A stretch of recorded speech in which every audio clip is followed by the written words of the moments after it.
साथियों नमस्कार, जय श्री कृष्णा, राधे राधे। साथियों, आज भगवान श्री कृष्ण की जन्माष्टमी का दिन है और पूरे देश विदेश में इस तिथि को भगवान श्री कृष्ण का जन्मोत्सव मनाया जाता है। साथियों, आप सभी लोगों को इसी महामंच के माध्यम से जन्माष्टमी की हार्दिक शुभकामनाएं। भगवान श्री कृष्ण आपकी मनोकामना पूर्ण करें। साथियों, ऐसी मान्यता है कि आज के दिन अगर जो भगवान श्री कृष्ण की जो है सच्चे मन से पूजा की जाए तो हर तरीके के मुसीबत दूर हो जाते हैं। जय श्री राम। जो ऋषि लोग होते हैं, जय श्री राम, उनको भगवान श्री कृष्ण के जो है दर्शन उनके स्वरूप में प्राप्त होता है। कुछ माताएं बहनें ऐसे होती हैं कि जिनके बच्चे नहीं हैं और लोगों के द्वारा उन्हें बांझपन का ताना बाना सुनने को मिलता है। भगवान श्री कृष्ण जो है बहुत ही जल्दी लड्डू गोपाल के रूप में ऐसी माताओं के गोद जो है जो सूनी है उसे भर देते हैं और उनके आंगन में एक अच्छा सा नन्हा सा लड्डू गोपाल खेलने लगता है।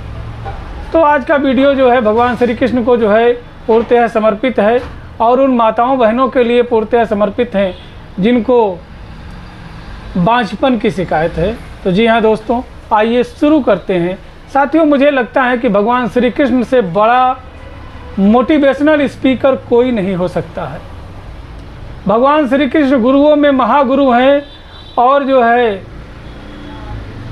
हर विषम परिस्थिति से उबरने का रास्ता भगवान श्री कृष्ण प्रशस्त कर देते हैं। साथियों,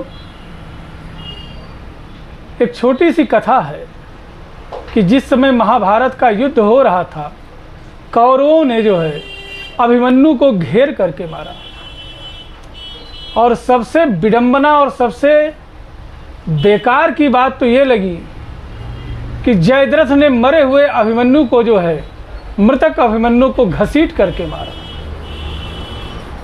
जब अर्जुन जी आते हैं और उन्हें ये पता चलता है कि मरे हुए अभिमन्यु को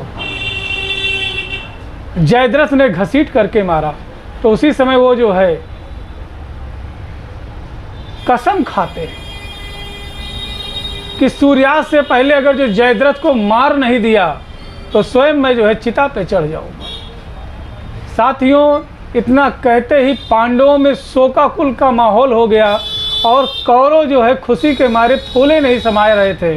कौरवों ने दिमाग लगाया कि पांडवों से लड़ने से बेहतर है कि एक दिन के लिए जो है किसी भी तरीके से जयद्रथ को छुपा लिया जाए, और उन्होंने अपनी पूरी ताकत विद्या लगा दी। भाई, जो कृष्ण के सामने खड़ा होकर के उनके विरोध में लड़ रहा है तो वह भी तो कुछ ताकती थे, कुछ जो है उनके पास में भी तो ताकत थी। उन्होंने जयद्रथ को छुपा लिया और छुपाने में सफल भी हो गए। इधर पूरा जो है पांडव सेना जो है जयद्रथ को खोज रही, लेकिन जयद्रथ मिल नहीं रहे हैं और धीरे धीरे शाम का समय आ गया। कौरव उन्हें कहते हैं कि अभिमन्यु तैयार हो जा मरने के लिए, चढ़ चिता पे। और जो अब अभिमन्यु के पिता को जो कहते हैं कि अर्जुन तैयार हो, चिता सामने खड़ी है, चल अपने प्राणों की आहुति दे। उस समय जो है अर्जुन जी अपने जो है बाण के गांडी के ऊपर सर रख करके कहते हैं कि हे प्रभु, अब तुम ही जानो। भगवान श्री कृष्ण ने तुरंत अभिमन्यु को सहारा दिया, बोला परेशान मत हो, माहौल बनाता हूँ। बादलों को आदेश दिया भगवान श्री कृष्ण ने कि जाओ सूरज के ऊपर घेरा बना लो। और जैसे ही बादलों ने सूरज के ऊपर घेरा बनाया, लोगों को लगा कि शाम हो गई, सूर्यास्त हो गया। और उधर जयद्रथ भी आकर के अर्जुन को जो है उल्टे सीधे शब्द कहने लगा। इतने में जो है अर्जुन ने फिर एक बार जब उसको देखा तो जो है सिर नीचे किया, कहा हे प्रभु, अब तुम ही जानो। भगवान ने कहा परेशान मत हो अर्जुन, माहौल बनाते हैं। भगवान श्री कृष्ण ने बादलों को आदेश दिया कि अपना घेरा सूरज के ऊपर से हटा लो।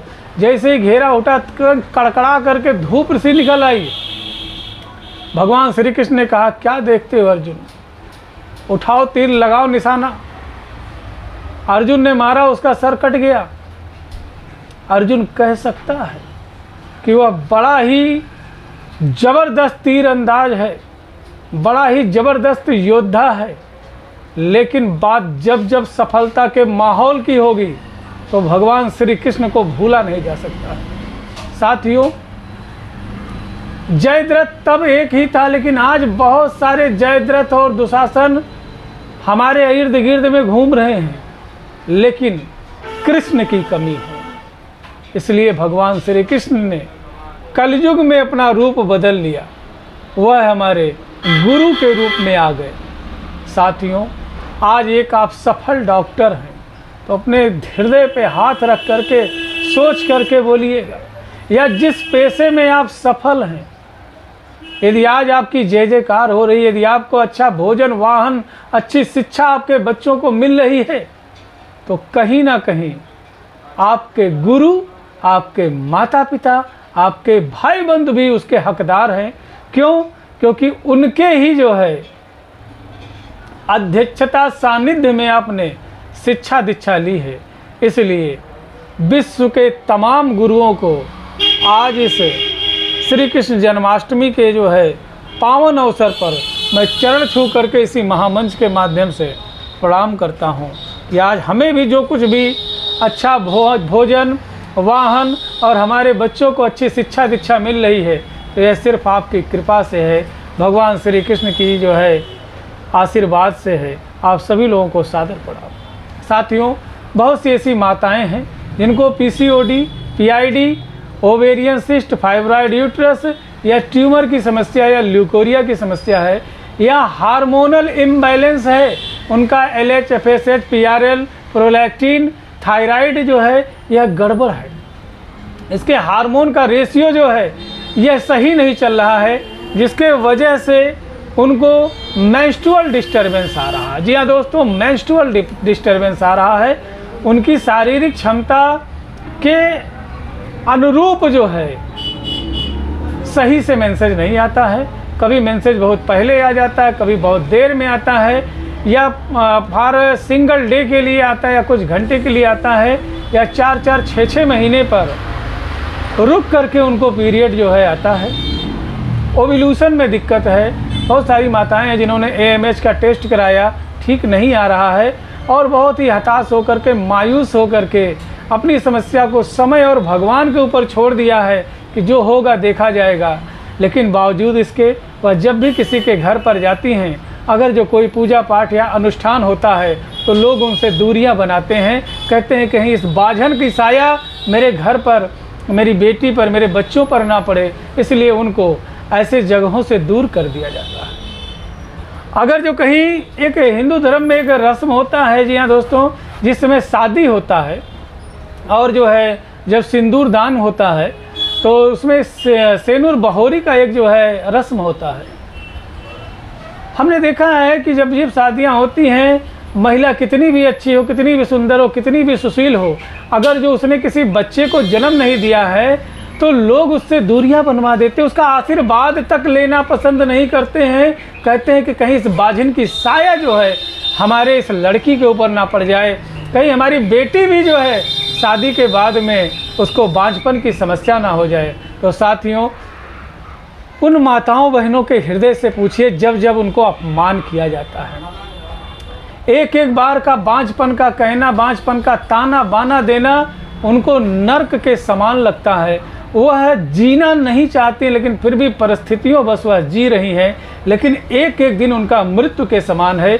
इसलिए इसी महामंच के माध्यम से आप सभी से करबद्ध के हाथ जोड़ के निवेदन है कि ये अपमान के पात्र नहीं हैं, इनको अपमानित मत कीजिए, सम्मान के पात्र हैं कि अपने मुसीबत से डट करके लड़ रही हैं। साथियों, बच्चा होना या ना होना सब मालिक की मर्जी है, जो कुछ करता है सब उसी मालिक के ही मर्जी से होता है। अगर जो आप किसी के बहन बेटी को अपमानित कर रहे हैं, उसे बच्चा नहीं हो रहा है, तो साथियों ये तो बीमारी है, किसी पे भी लागू हो सकता है। यदि आपके घर के किसी बहन बेटी पे अगर जो आ गया तो आप भी तो कहेंगे कि मेरी बहन को अपमानित ना करें, तो आप दूसरे के बहन बेटियों को कैसे अपमानित कर सकते हैं। साथियों, यदि आप कुछ करना ही चाहते हैं तो इनका सम्मान कीजिए कि ये इतने ताने बाने के बावजूद भी आपके घर का पूरा काम कर रही हैं, दिनों रात लगी हुई हैं और निरंतर ईश्वर से निवेदन करती हैं कि उन्हें इस मुक्ति से, इस ताने बाने से छुटकारा दिलाया जाए। तो साथियों, दुआ करते रहिए और आपसे करबद्ध निवेदन है कि मेरे द्वारा बताई गई दवाओं का प्रयोग सिर्फ और सिर्फ किसी रजिस्टर्ड होम्योपैथिक चिकित्सक के परामर्श एवं दिशा निर्देश में ही करें। साथियों, बच्चा पैदा करने के लिए माता और पिता दोनों का स्वस्थ होना बहुत ज़रूरी है। साथियों, मोस्टली जो है माताओं को ही दोषित किया जाता है, दोषी बनाया जाता है कि तू बांझपन है, तू बांझपन है, तेरे में दिक्कत है। लेकिन जब वही महिला किसी कुशल जो है डॉक्टर के पास पहुंचती है और जब डॉक्टर टोटल स्पर्म काउंट का जो है टेस्ट कराते हैं तो पता चलता है कि बहुत सारे ऐसे पुरुष हैं जिनका टोटल स्पर्म काउंट बहुत कम आता है, कुछ का नील आता है, कुछ के कीड़े जो है मरे होते हैं, कुछ कीड़ों के अंदर जो मोटिलिटी होती है, स्पर्म काउंट होता है, वह बहुत कम आता है। बहुत से ऐसे भी पुरुष हैं कि जिनको जो है देखने को मिलता है नपुंसकता की समस्या है, उनमें नामर्दानगी की समस्या है, उनको एजोस्पर्मिया की समस्या है, उनको ओलिगोस्पर्मिया की समस्या है। इसका मतलब टोटल स्पर्म नील है, वह बच्चा पैदा ही नहीं कर सकते हैं। अब बताइए साथियों, कमी आपके अंदर थी और गड्ढा कहीं और खोदा जा रहा था। इसलिए जब भी ऐसी समस्या आए तो ताना बाना मारने से बेहतर है कि अपने किसी नज़दीकी रजिस्टर्ड होम्योपैथिक चिकित्सक के पास जाए। यदि कम पैसे हैं तो, यदि धन का अभाव है तो, यदि आपके पास ज़्यादा पैसे नहीं हैं और आप इलाज नहीं करा सकते महंगा, या यूँ कह लें कि महंगा इलाज करके थक गए हैं, अब बेचने को ना घर बचा, ना ज़मीन, ना जायदाद, अब बच्चा कैसे होगा। तो ऐसे अवस्था में एक ऑप्शन आपके पास में है कि होम्योपैथिक दवा कर सकते हैं। तो साथियों, समस्या कहाँ थी, समाधान कहाँ ढूंढा जा रहा था। तो जब तक टेस्ट ना हो जाए और यह क्लियर ना हो जाए कि कमी किस में है, तब तक जो है स्वयं के विवेकानुसार दवा ना करें और स्वयं के विवेकानुसार किसी को प्रताड़ित भी ना करें, क्योंकि आपका एक ताना फीमेल हार्मोनल कंप्लेंस को और बढ़ा सकते हैं, उनका हार्मोनल इम्बैलेंस हो सकता है।